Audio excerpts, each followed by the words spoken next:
All right. Everybody's getting in place, right? Is everybody in? Is everybody? Is that our group? Oh, there's some more coming. The caboose is here. They're ready to go now. Get you a seat, boy. All right, gang, y'all pay attention to this. I've got a little introductory video for this new series we're doing, and this will apply to every one of you, I promise.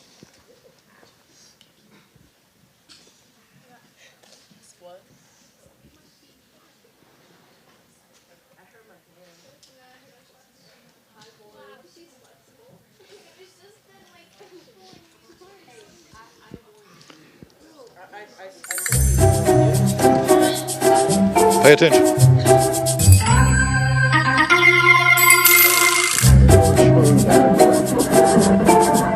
A lot of people who are not really steeped in the ways of culinary breakthroughs.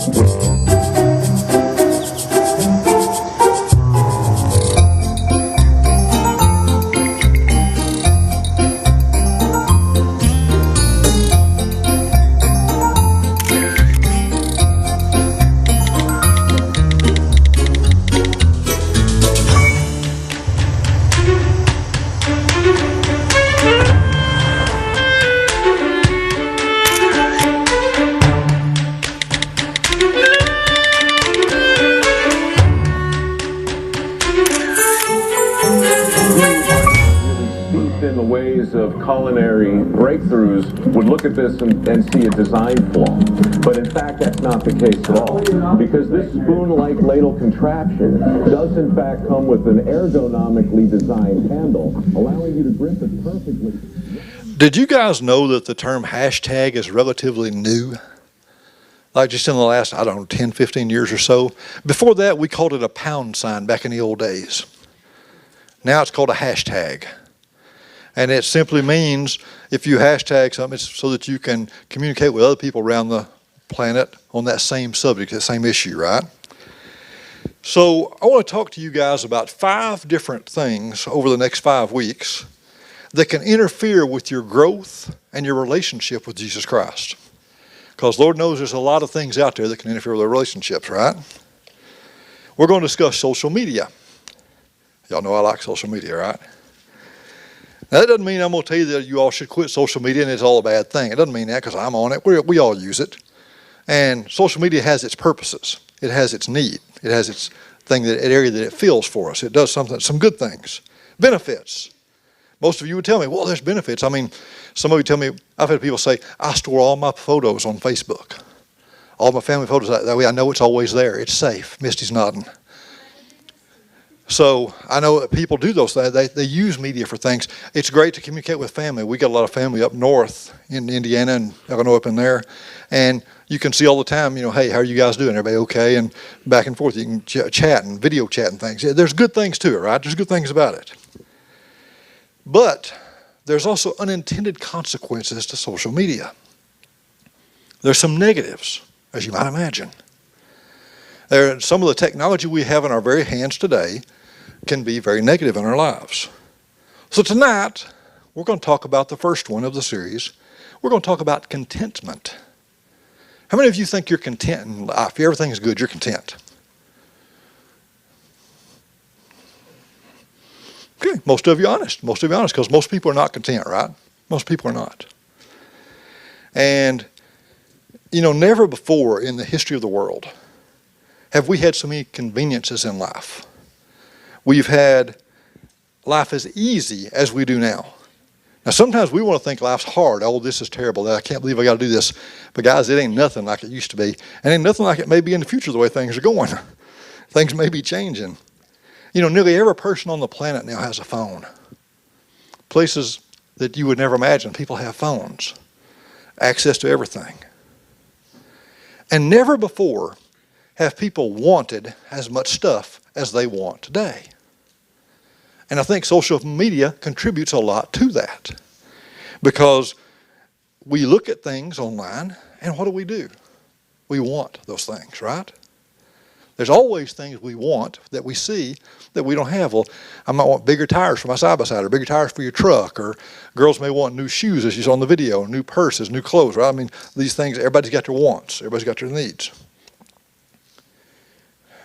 So it also goes with people, not just things, or friends, people we know. You may see people online and think, man, they look so happy. They look so good. Can't believe they look like that. I mean, I wish I looked like that. Wish I was that happy. Wish I had all that.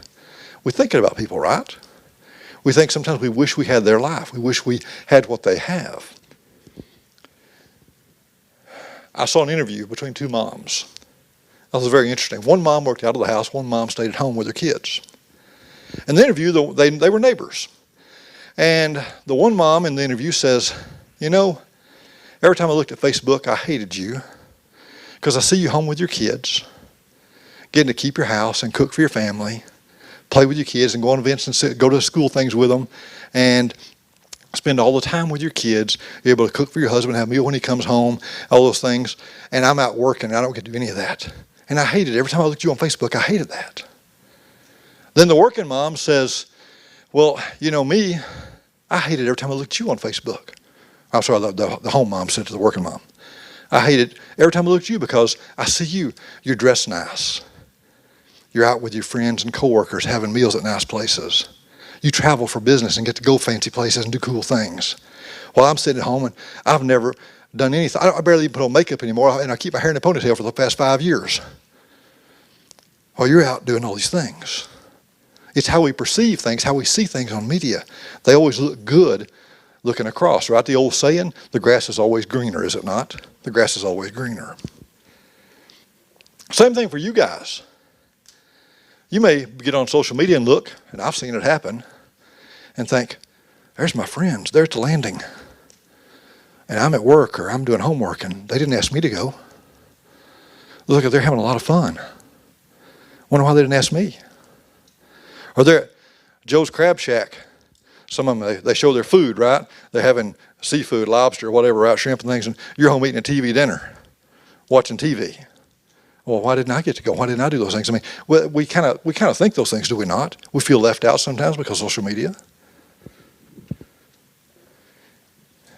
You guys, do you realize you don't know this? You will never know the struggle of wondering if you are okay in the popular crowd or the not quite as popular crowd or the totally unpopular crowd. You'll never know because you can tell. You look on social media and see how many friends you've got, how many likes your last post got, and you know. In my time, the adults in all of our times, we always wondered, okay, do they think I fit in with them? Do I kind of fit with that group? I mean, are they really my friends? Do they notice what I'm doing? Do they care what I'm doing? We wondered that. You guys will never know that. You'll never have to deal with that. You look on media and you got it, right? Let's do this. Let's do it here. Social media, you too, since I know both of you pretty well. How many friends do you have on Facebook or Instagram? How many followers, friends? How would you just guessing roughly? Snapchat, whatever. How many roughly? Okay. And Jada, how about you? Oh, well, y'all messed up my plan. They got about the same, both about 1,500. I was hoping one would have more than the other, but they're about the same. So usually it's one has more than the other. Well, they've got more friends than me. Wonder why? Are they more popular than I am? Do people think they look better than me? Do people think they're more fun than I am? Those things, right? That's what media leads us to. It does. I mean, even old people like me, y'all know what? Hello? Y'all know what you've heard me, that have been in here, you've heard me say, one of my favorite things to do in life is to go ride side-by-sides out in the woods with friends of mine. And every time we go riding, we're taking pictures and things of, we get stuck in mud holes or climbing hills, or we're taking pictures and so forth. And I get home and I'll post a few pictures and they get a few likes, but my friend Jackie rides, he's got a serious professional camera and he takes pictures. He'll take, like the last ride, I think he's 93 pictures. I took like 6. And Jackie, he's snapping pictures everywhere and things, and he puts on, and like 100 people like his pictures and 3 like mine. And I'm like, Does my photography suck that bad? I mean, what, you know? I mean, so even old people like me think those things. We do. I mean, media, we're all the time comparing, are we not? We're all the time comparing in life and comparing what someone else is doing to what I'm doing. And is it better or am I better? Is it more fun or am I having more fun? Should I do that to have more fun? That's where we're at, right? Interesting thing. Researchers found that the more we compare, the less satisfied we are. How about that? The more we compare, the less satisfied we are. They took 2 universities and did a study on Facebook, whatever you want to call it. And they had students sit down and spend 30 minutes, just 30 minutes now. The average person, if y'all have been here recently, we talked, the average person spends about 17 hours a week, and you guys are mostly above average. They spend about 17 hours a week on social media. They had these guys and girls at the university spend 30 minutes on Facebook. Then they polled them afterwards. University students, okay? They found that those students, after spending just 30 minutes on Facebook, were more depressed. They actually had feelings of depression after spending 30 minutes on Facebook. And it's a real issue because you look and you're like, I want that. I don't have it. It leads to being depressed because we feel like we're missing out, right? So I want to expose discontentment. And we all have it. I'm going to give you 3 areas that we're going to talk about. And I want you to talk about these in your small groups tonight. These will be specific. So leaders, you may want to make note of this because these 3 areas will be an important area to talk about in your small groups. You guys have to be honest in these areas, okay? So be honest in this. Number 1, material and financial things. That's easy. Stuff, right? We all like stuff. A lot of us like nice stuff and expensive stuff, right? We like name brand shoes. We like premium. I mean, some of you girls buy purses that cost more than a set of tires. I mean, it's crazy, right? I mean, there's some of those things out. We all like stuff. We do. So material and financial things. I mean, it's kind of like with guys, they post a picture of their truck with new tires and wheels. I'm like, dang, I wish I had some tires and wheels. Like, that's pretty cool. I like that. You know, I like the way they look. They lift the truck up. Side by side, we do on side by sides. We're all the time comparing on side by sides. Who's got a better? First we're using CB radios. Now they're starting to go 2-way radios because they have longer range. Well, I've got a CB and a 2-way costs like 3 times as much. I'm not sure if I want to do that, but everybody else is doing it, so I may have to, right? So we're all the time comparing things. I mean, girls, and it could be guys too, but I'm gonna pick on girls in this one. You may be looking and see a picture. Someone fixed. Hattie, she bakes all the time. She fixed brownies. Let's say she fixed brownies. And someone else looks and says, oh, look, Hattie fixed those brownies. Oh, but look, in the kitchen, she must have a new mixer. And she's got look at those countertops and things. We start looking at other things, right? It leads to other things. That's the material things we start looking for.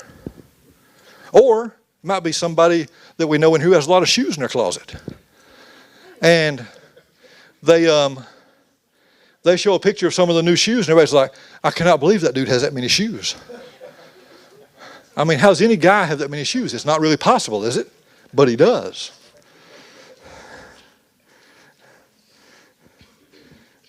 Because, you know, when you look at that, if you're like me, I got 3 or 4 pair I wear all the time, and that's it. And Brenda makes me change those because she don't like them. But I like them because they're comfortable. I got one for work, one for church, and one for play. That's pretty much it. I'm easy. I'm simple. I'm a simple guy. Number 2, relational. Ooh, relational. You see all your friends together and you weren't invited. Why weren't you invited? Or maybe your girlfriend has a great guy and you don't. You can go the other way too, of course. You see them out on a date. And while you're pumping your $4 a gallon gas, you see them driving off, going to the restaurant to eat, and you're there alone. I mean,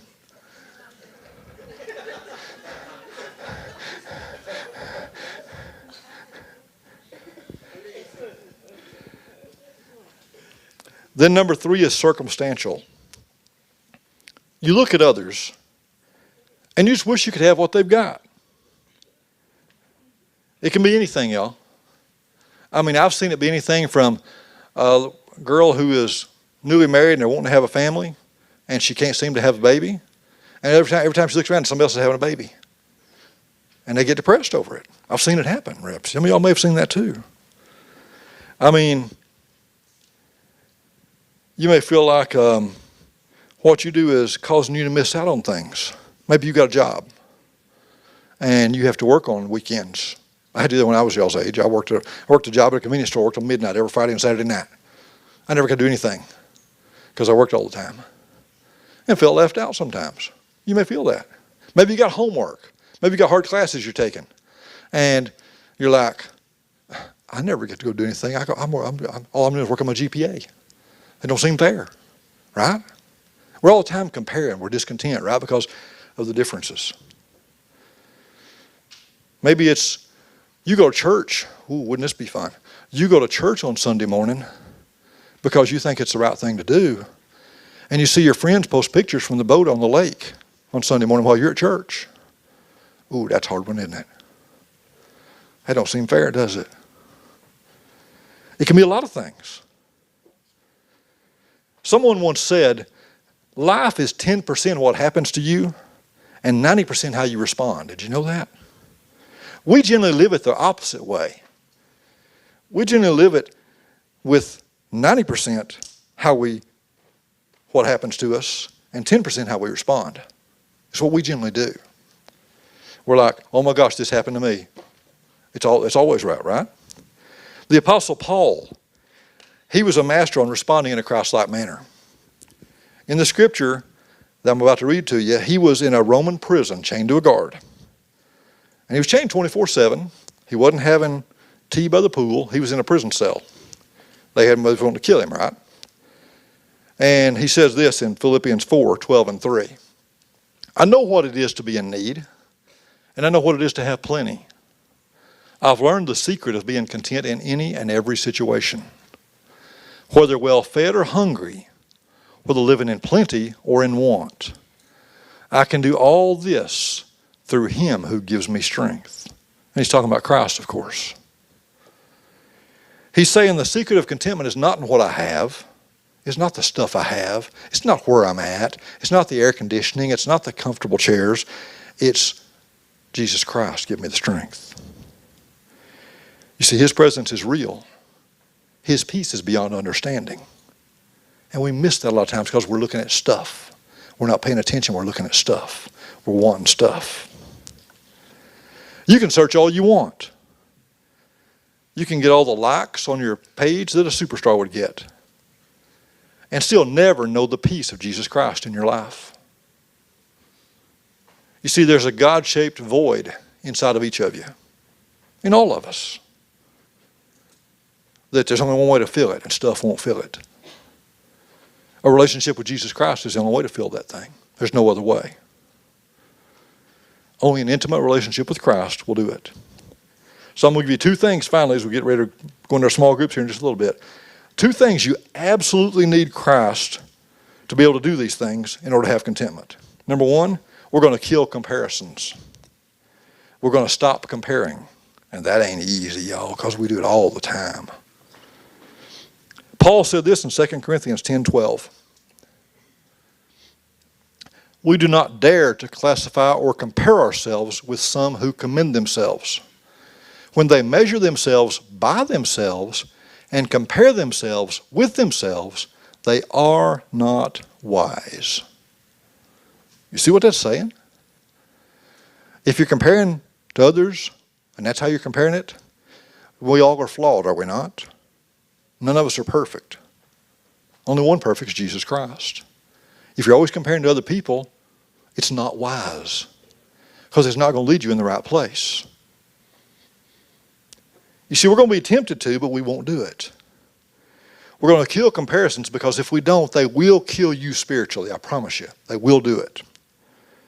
James said this in James chapter 3. But if you harbor bitter envy is wanting, y'all, and selfish ambition in your hearts, Do not boast about it or deny the truth. Don't deny it. And the next verse. For where you have envy and selfish ambition, there you find disorder and every evil practice. Now, he goes on here about this because one of the top 10 commandments, if you remember, is thou shalt not covet. You don't want. So how are you going to try to stop envy in your life? We have to. We have to try to stop it. Maybe you get off social media for a while. Maybe you limit yourself just a few minutes a day. Maybe figure something out, what it works for you, right? Maybe delete shopping apps. You got shopping apps on your phone? Maybe you delete those. I don't know. Just saying. It's a thought. Talk about it tonight in your small groups. There's another thing you can do. Some of your small groups tonight. Talk about that. When you get to the point that you can celebrate when someone else gets what you wanted, you're on the right track. Because usually we don't. Usually when they get it, we wish we had it too. We typically do. Number 2, you will cultivate gratitude. Someone defined envy as this. It's resenting God's goodness in someone else's life and ignoring God's goodness in your own life. We must cultivate gratitude, and Proverbs 15:15 tells us this. Solomon, real smart guy in case y'all didn't know, they say he was probably the richest man ever in the history of the world. He was also considered one of the smartest, and he said this, for the despondent, every day brings trouble. For the happy heart, life is a continual feast. Now, some of you know people like this, that every day's a bad day. Hey, how's it going? Oh, man, this morning, this and this and this, right? And then this afternoon at work, this happened. And on the way home, this happened. Then I had to buy gas, right? I mean, it's always something bad, right? I mean, they know their friends don't care about them. Nobody cares, man. Nobody cares what I'm doing. Nobody called me. Nobody checked on me. I missed church and nobody called me to check. I've known people do that. I've known people quit church because somebody didn't call them and check on them while they wasn't at church. I've known that. That's why Heath always texts. That's right, Jordan. That's right, Joey. And then there's the other person, the positive person. One who recognizes they're blessed. When their car breaks down, they're like, well, I knew it was going to break pretty soon. I've had that thing forever, and I'm ready to get a new car. It's about time. I mean, they've always got a positive spin on things. They're not always looking at the negative, the downside. They're always looking at the positive, right? Your boyfriend or girlfriend dumps you, you're like, you know what? I knew that wasn't going to work out anyway. It's time to move on. I mean, whatever it is, right? Whatever it is. That's what they know. There's people like that. I mean, they know it wasn't God's plan for them to be with that person. They know that. Just had to let it happen. Maybe they get sick. Hey, I was sick. I got COVID, but it could have been worse. I mean, I didn't have to go to the hospital. I'm good. I was good. I mean, I always got a positive attitude, positive outlook, right? Solomon said this in Ecclesiastes 6:9. Enjoy what you have rather than desiring what you don't have. Just dreaming about nice things is meaningless. It's like chasing the wind. And if you didn't know better, Joey, you can't catch the wind. You knew that? You caught it? No, you didn't. Don't lie in church. Guys, if you want to live a good, happy life, don't sit looking at Instagram, wishing you had one of those and one of those. And next time you think your car is a piece of junk, remember that some of y'all don't, I know some of y'all don't have cars, but you will. Some of you do have cars. Just remember that when you get that car, the fact that you have a car puts you in the top 10% of the richest people on this planet. Did you know that? You're in the top 10%. How about this? Next time your house needs an upgrade, maybe it needs an upgrade because you're tired of the same old floors and walls. You're tired of the nutcrackers you've got in there. I mean, you got to change them. I mean, did y'all know that, get this, nearly 60% of this planet does not have indoor plumbing? Did you know that? Joey, don't. Not now, Joey. Save that for small groups. How about this one? Here in the United States of America, richest country on the planet, for a little bit at least. And did you know that in the United States of America, 1.6 million households do not have indoor toilets in the United States of America today? 1.6 million households in this country. So when you're sitting at home thinking, well, I wish I had a different this, I wish I had a bigger house, I wish I had a better bathroom, think about that. How many of y'all ever had to use an outhouse?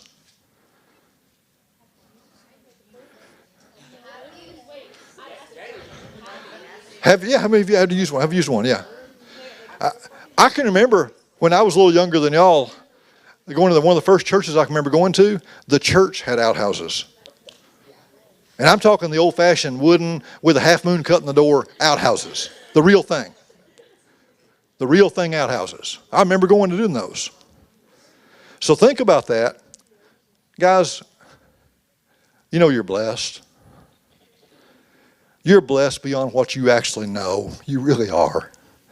Because you've had so much. You've had so much. And it's all been given to you. That's a blessing. Your parents have worked hard to give it to you. God has blessed us and blessed this country. You live in a blessed area. And we don't recognize that. We're too busy comparing about, oh gosh, if I only had that. If I could only go there on vacation. If I could only get that.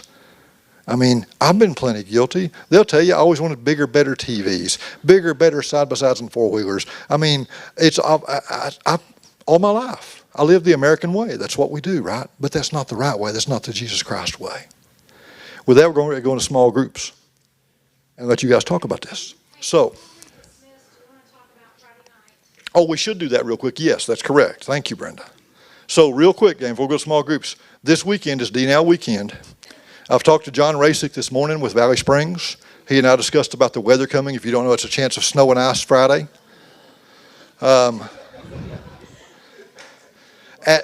At this, okay, listen, let's get this real quick handled. At this point, they are planning to have it. John asked me if we would come, and I said, if the roads are passable, we will come. We will bring a group, and we will come. We will be there. Done. He said, okay, appreciate the input, and he would let me know tomorrow. He's got to make a decision tomorrow because the people coming to do this thing, the speaker and all, they are from Nashville, Tennessee. They're not from here. So they got to travel here. So they have to come here. So he's going to make a decision tomorrow. I will post it on our media, Instagram and Facebook. I will have it posted. I don't usually post much, so I'll let him do that. We will post it tomorrow if it gets canceled. I really believe it will happen. I don't think the weather's going to get that bad. I really don't.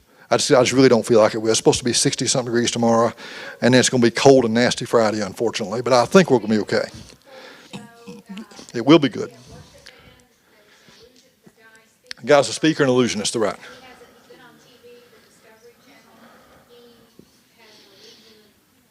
He does illusion things, right? Right.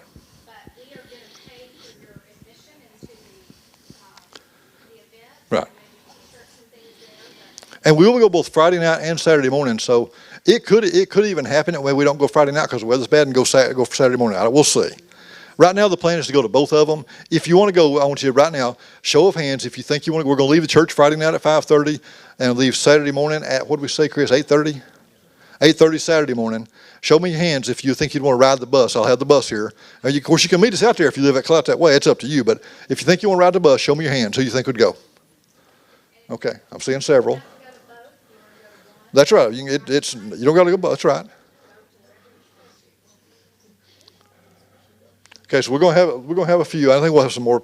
I know we got some from Sunday morning going to come too, and we got a couple of guests from another church going to come ride with us because their pastor can't go. So we'll have some. So okay, so just keep that in mind. If you want to go, we're leaving here Friday night at 5:30, Saturday morning at 8:30. We will leave here at the church. It's going to cost you nothing. If you want to buy merchandise, something, that's up to you. But we'll get you in and cover all, and your food and all will be there. No problems on that. You're good. Any questions real fast before we break into small groups? Any questions? You can talk about small groups too. Winter Jam. 2 weeks from tomorrow night. 2 weeks from tomorrow night. Winter Jam. That is the week of spring break. Some of you I know won't be here, but That is, Chris and Misty, the music ministry, they handle all that. They'll be going to that. It's a huge event. There's flyers on the wall in here. We've been showing it on the screen at times too. It's a big, big concert event, all types of music. And that's only $10 admission to you, plus your food and merchandise things you want to buy if you want to go. They have a blast. I think they leave middle afternoon roughly and get back late at night. But it's spring break week, so who cares, right? So, question? You are? Well, you okay. You ought to take another one. Well, you go to school tired then. That's 2 weeks and 4 now, Thursday. Be on a Thursday. All right, so let's, what do you think? Break into 4 groups again like we did last time? Let's do that. So let's take